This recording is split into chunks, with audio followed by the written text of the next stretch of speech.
Bonjour à tous, donc nous continuons dans nos halachot de Bassar Vechalav et cette fois nous verrons les étapes à franchir entre la consommation de lait et celle de viande. On sait que quand on a mangé de la viande, il faut attendre 6 heures, voire moins selon les coutumes, avant de pouvoir manger tout aliment lacté, chocolat au lait, fromage, yaourt, etc. Est-ce que ce genre de délai est exigé quand on a mangé du fromage? Parce que quand on a mangé du fromage, on doit aussi attendre pour pouvoir manger de la viande. Alors il faut savoir que, contrairement à la viande, qui est assez filandreuse, qui reste entre les dents et qui a un goût qui est plutôt durable, le fromage a un goût qui s'estompe assez rapidement et ne laisse pas autant de résidus entre les dents. C'est pourquoi, selon la stricte halakha, il n'y a aucun délai d'attente entre la consommation d'aliments lactés et celle de viande, d'aliments carnés. Il suffit à la limite de se rincer la bouche et de prendre un aliment neutre comme on va le voir. Mais non, cependant, il y a une opinion qui est celle du Maharam de Rothenburg qui exige d'attendre 6 heures après avoir mangé des aliments, des fromages durs. C'est quoi ces fromages durs? Ce sont des fromages qui, pour être fabriqués, ont besoin d'une longue macération, d'une longue maturation en cave, qui peut prendre plusieurs mois. Et en fonction du nombre de mois, il y a un nombre d'heures à respecter. Ça veut dire que dès que ça dépasse 6 mois, eh bien, il faut attendre 6 heures après avoir consommé ces fromages. Alors quels sont ces fromages? Il y a des fromages qui demandent effectivement plusieurs mois de maturation. Le Beaufort, le Parmesan, ce sont des fromages qui sont assez connus. Et selon donc le Maharam de Rothenburg et beaucoup de Haronim, pour ces fromages-là, il faudrait attendre 6 heures avant de consommer de la viande. Pourquoi? Parce qu'ils ont un goût qui est plutôt fort, ils sont peut-être plus durs, ils ont tendance peut-être à laisser plus de résidus entre les dents, et on pourrait appliquer à ces fromages les mêmes restrictions qu'on applique à la viande. Et donc après ce genre de fromage, eh bien 6 heures. Il faut savoir que l'opinion du Maharam de Rothenburg n'est pas rapportée dans le Shulchan Aruch. Le Mechaber, Rav Yosef Karo, ne rapporte pas son opinion. Et il faut savoir qu'en plus, de nos jours, la majorité des fromages n'exigent pas un tel processus de fabrication. Donc dans le doute, quand on mange un fromage, disons, dit lambda, dont on ne connaît pas le processus de fabrication, eh bien, il n'est pas nécessaire d'attendre. Si en revanche, on prend un fromage pour lequel on est sûr que ça a pris des mois de fabrication, alors c'est vrai que pour ces fromages-là, ça serait bien d'attendre un certain temps, qui pourrait aller jusqu'à 6 heures pour 6 mois de fabrication. Donc ça, c'est pour les fromages durs uniquement. Tout autre aliment ne pose pas ce problème et il n'y a pas de délai d'attente pour une crème glacée, pour une glace au lait, pour un yaourt et pour du lait avec des céréales, etc. Toutes ces choses-là qui sont assez légères ne demandent pas d'attente. Mais il faut savoir que malgré tout, et certaines personnes, par khumra, vous les entendrez, ils vont vous dire « Ah, moi j'attends une demi-heure après le lait. Moi j'attends 1 heure après le lait pour pouvoir consommer de la viande. » Il faut savoir que ce n'est pas la halakha qui l'exige, mais c'est une bonne khumra, c'est une bonne chose. Ceux qui le font, comme on dit dans la halakha, tavo alehem bracha, que la bracha aille sur eux, c'est-à-dire que ce n'est pas une khumra stupide qui est complètement inutile, c'est bien, c'est une bonne chose, ça reste néanmoins une khumra, c'est quelque chose que la halakha n'exige pas. Donc c'est une bonne chose, si quelqu'un veut prendre ça sur lui, qui se sent capable d'assumer ce genre de chassidout, ce genre d'exigence personnelle, pourquoi pas? Mais il faut savoir que si à un moment donné, il se rend compte qu'il n'en peut plus, c'est trop difficile et qu'il en a marre, alors il devra faire ce qu'on appelle une hatarat nedarim. Il devra demander à un rav de réunir 2 personnes, de parler de cette coutume qu'il a pris sur lui, d'expliquer pourquoi il se rend compte qu'il n'était pas capable de l'assumer, et le Chacham, le Rav, et avec les 2 autres personnes qui forment donc un Beddin, un tribunal, va pouvoir annuler ce neder. Donc ça ne se prend pas à la légère des chassidouyot, ça veut dire ce genre de restrictions personnelles. Il faut savoir que tant que ce n'est pas la halakha qui l'exige, si on veut le prendre sur soi, ça a des conséquences et il faut s'y tenir, et à moins de dire dès le départ je vais essayer de le faire bli neder, sans neder, sans le moindre vœu, je tente de le faire. Donc, attendre après avoir consommé du lait, tant que ce n'est pas un fromage dur, il n'y a aucune exigence halachique. Si on veut le faire, tavo la bracha, pourquoi pas, mais dans la mesure du possible, le faire beli neder, sans que ce soit un neder. Mis à part le délai, mis à part l'attente qu'il faudrait, donc on a dit que normalement pour le lait, il n'y a pas d'attente du tout, il y a quand même d'autres exigences qui s'appliquent de toute façon, aussi bien à la viande que au lait.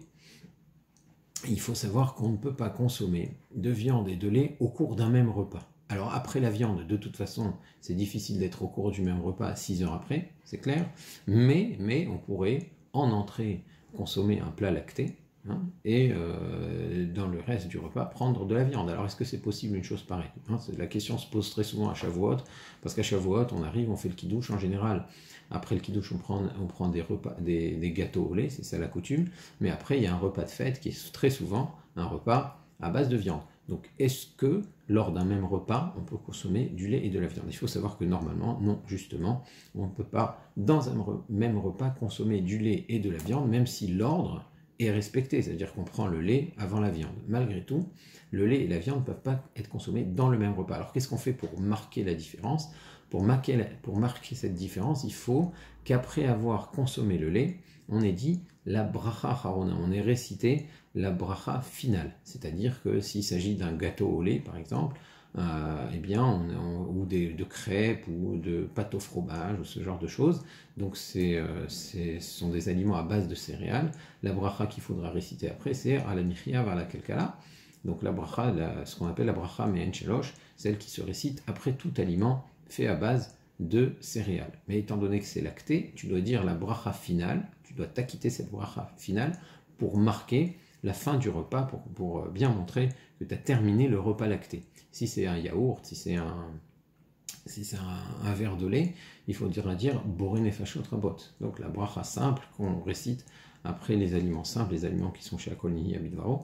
En tout cas, une fois qu'on a récité la bracha finale, donc on a terminé le repas lacté, donc on peut passer à un autre repas. Il faut juste marquer un petit arrêt de façon à ce que ce ne soit pas une bracha dite inutile. Tu as fini un repas, tu vas qu'à tes occupations, tu fais autre chose pendant 10 minutes, un quart d'heure, tu lis un livre, etc. Et après, tu peux passer au repas viande. Donc comme ça, il n'y a pas de problème, on est sûr que ça ne s'appelle pas prendre du lait et de la viande au cours d'un même repas. Alors il faut savoir que pas tous les décisionnaires ne l'exigent, donc si on voit des gens ne pas faire comme ça, on ne doit pas s'énerver avec eux, c'est pas grave. Il y a le Aruch HaShulchan, le Rav Epstein, qui était un grand décisionnaire de la fin du 19e siècle, qui dit on ne fait ça que quand il s'agit de fromage dur. Alors, mais s'il s'agit de crème fraîche, de lait, on pourrait ne pas dire bracha harona avant de consommer de la viande. Et donc, ils ont sur quoi s'appuyer. Les gens qui font ça ont sur quoi s'appuyer. Néanmoins, la coutume la plus répandue, c'est de faire la bracha harona et de bien marquer la différence entre le plat lacté, le repas de lait, et le repas de viande. Donc dire la bracha harona, l'attente pas nécessaire, sauf pour éventuellement des fromages qui prennent plusieurs mois de maturation, et aussi la bracha harona, ça c'est la deuxième exigence, et ça par contre c'est la coutume répandue. Autre chose, vérifier qu'on a les mains propres. Il faut vérifier qu'on a les mains propres, qu'on est sûr de ne pas avoir de résidus de lait entre les mains, et le cas échéant, les laver. Il y en a qui se montrent indulgents, ils disent si on a utilisé des fourchettes, des cuillères, etc., qu'on n'a pas saisi le fromage directement dans les mains, comme c'est souvent le cas, maintenant pour des parts de pizza, et pour ce genre, ça dépend des aliments en fait. Pour les aliments qu'on a saisis directement entre les mains, là effectivement, il faut les vérifier, au minimum les vérifier et les laver si nécessaire. Il faut aussi vérifier qu'il ne reste pas de fromage entre les dents, même si normalement le fromage, on a dit, il ne laisse pas de résidus, il faut le vérifier et l'enlever. Alors, on dit que pour la viande, même si tu vérifies, que tu enlèves, on ne sait jamais, étant donné que ça reste tellement entre les dents, donc il faut de toute façon attendre 6 heures. Mais pour ce qui est du fromage, à partir du moment où tu as vérifié qu'il ne reste pas, on ne va pas supposer qu'il en reste, parce que ça ne reste pas autant que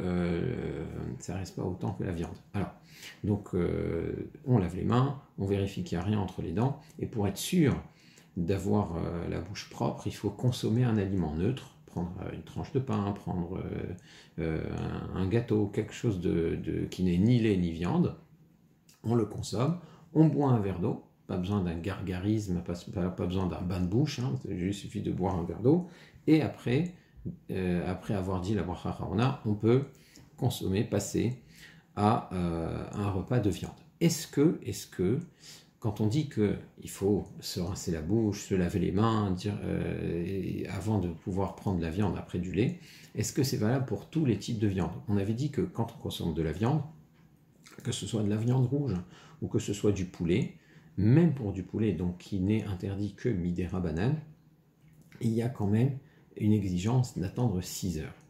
Maintenant, est-ce que dans le cas inverse, quand j'ai pris du fromage, quand j'ai pris du lait, et que je veux prendre du poulet, pas de la viande rouge, mais du poulet, est-ce que je dois là aussi avoir exactement les mêmes exigences pour la viande rouge que pour le poulet? Est-ce que je dois là aussi prendre du pain pour me rasser la bouche, boire de l'eau, regarder mes mains, ou bien pour le poulet, on va être moins exigeant? Alors il faut savoir qu'il y a une Gemara dans Masechet Choulin, dans le Perek Kol HaBassar, qui dit que le poulet et le lait et le fromage, ne'echalim be'afikorin, sont mangés ensemble. Alors quand on dit ensemble, c'est pas ensemble, c'est pas vraiment ensemble. Hein. La halakha s'accorde, les poskim, les décisionnaires sont très clairs que c'est pas ça la compréhension de la Gemara. Quand on dit ensemble, ça veut dire que t'as fini ton lait, tu viens de le finir, tu viens de finir ton morceau de fromage, tu peux, sans te rincer la bouche et sans te laver les mains, directement prendre ton poulet. Il n'y a pas de problème. C'est off ugvina ne'echalim be'afikorin. Et ça, c'est la stricte halakha, c'est le strict din tel qu'il est rapporté dans le Shulchan Aruch. Néanmoins, le Badei al-Shulchan rapporte que c'est une bonne chose de prendre du pain, de boire de l'eau, même dans ce cas-là, avant de pouvoir prendre du poulet, et dit que c'est ça le minhag ashkenaz. Donc c'est ça ce qui est rapporté dans le Badei al-Shulchan. Il y a des cas particuliers, on peut être éventuellement moins exigeant pour le rinçage de la bouche et des mains, etc. C'est quand on boit du lait. Non, c'est pas du fromage, c'est pas de la pizza, c'est pas du chocolat au lait. On boit un verre de lait, donc c'est liquide, ça laisse rien entre les dents, ça laisse rien sur les mains puisque c'est dans un verre. Alors là, effectivement, on n'est pas tenu à toutes ces étapes-là. On ferait éventuellement uniquement la bracha chaona, la bracha finale, la bénédiction finale, pour que ce ne soit pas pendant le même repas, mais on n'a pas besoin de vérifier les résidus, puis il n'y a pas de résidus, il n'y a rien sur les mains.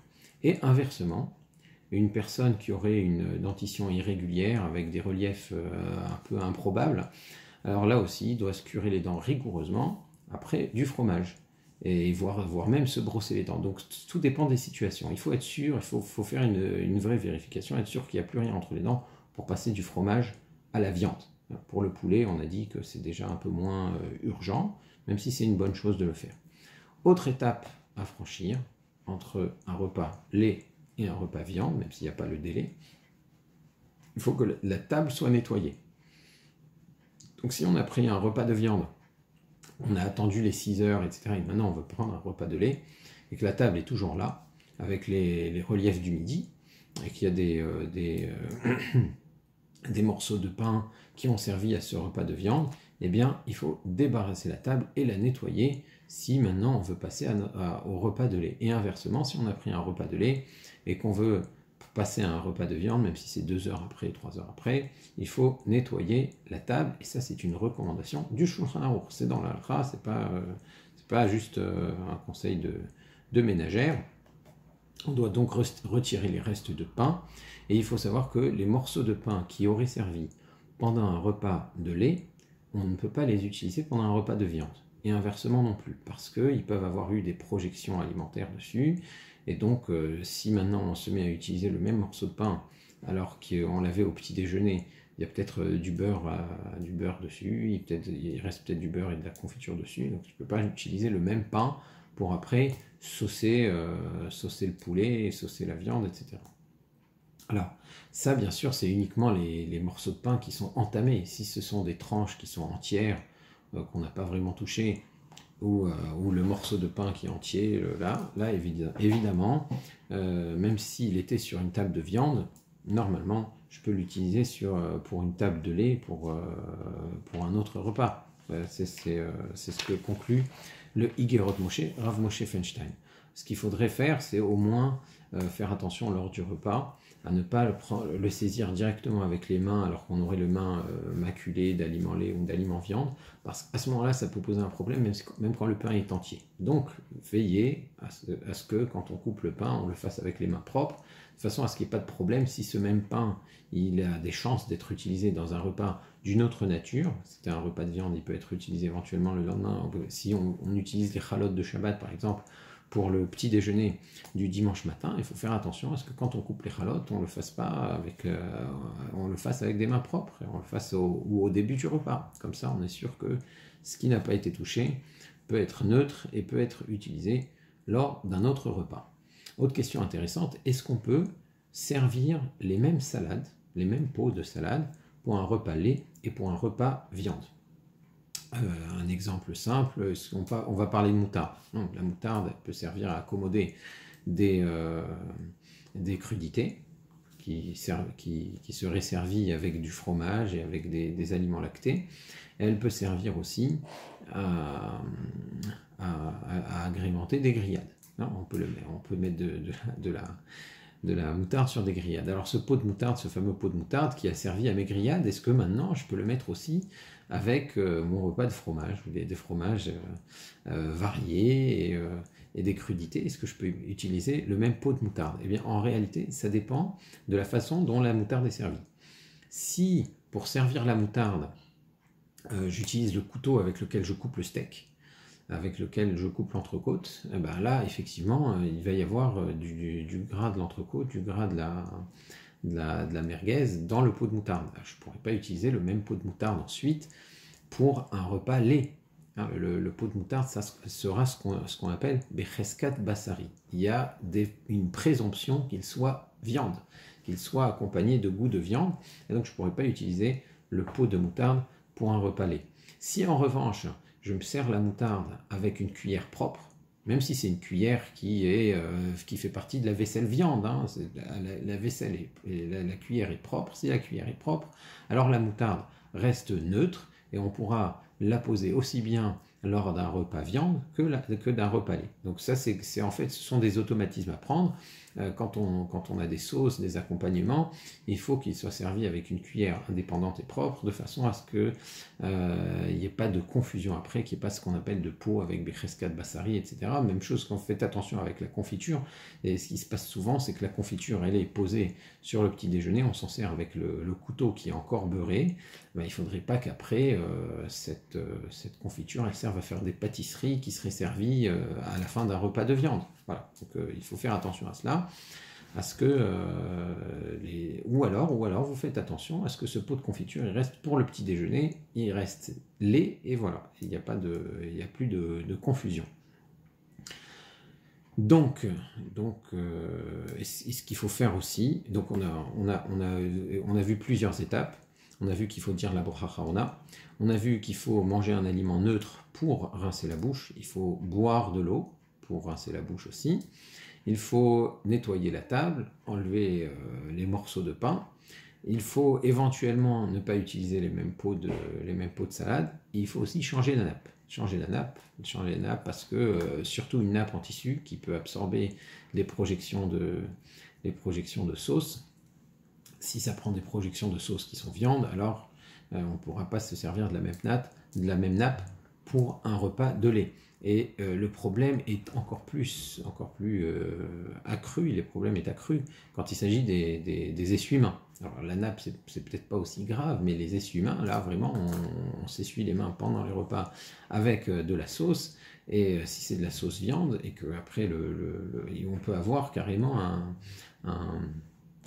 s'il y a plusieurs personnes qui se servent du torchon comme c'est le cas dans les repas de famille, si on a un torchon qui a servi lors d'un repas de viande, on ne peut pas utiliser le même torchon après lors d'un repas de lait, parce que il suffit qu'on s'essuie les mains alors que le torchon est imbibé de viande, et alors qu'on est en train de prendre un repas de lait, et là ça peut tout de suite poser un problème.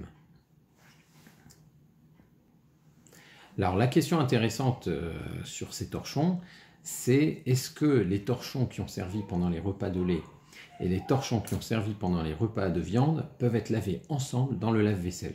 on a vu qu'il y a un interdit de la Torah de cuire ensemble du lait et de la viande. Or, si je mets ces torchons dans le lave-vaisselle ensemble, il va y avoir des restes de sauce de viande et peut-être des restes de sauce de lait, de beurre sur les autres torchons qui vont cuire ensemble dans le lave-linge, pardon, pas dans le lave-vaisselle, dans le lave-linge. Et est-ce que ça veut dire que là, je vais faire cuire ensemble du lait et de la viande? Je vais avoir des torchons lait et des torchons viande ensemble dans le lave-linge qui vont cuire. Alors, est-ce que quand je mets en marche mon lave-linge avec ces torchons ensemble, je transgresse l'interdiction de l'Ot Evachel Gedi Bar Halev Imo? Alors, la halacha l'autorise parfaitement, il n'y a pas de problème, c'est pas cuire ensemble le lait et la viande, parce qu'il y a dans le lave-linge la lessive qui va complètement dénaturer tout ce qui peut imbiber ces torchons. Et donc, étant donné que c'est dénaturé, ça n'a plus le statut d'un aliment, c'est plus mangeable. Et l'interdiction de l'Otevachel Gedi Bachalivimo, c'est uniquement quand c'est de la viande et du lait qui sont mangeables. À partir du moment où c'est dénaturé avec des produits ménagers, c'est ce qu'on appelle pagoum, ça n'a plus le statut d'aliment, et donc on n'est plus en train de faire cuire du lait et de la viande. Bezat Hashem, les prochaines fois, on verra les problématiques de la vaisselle, de l'éponge, etc.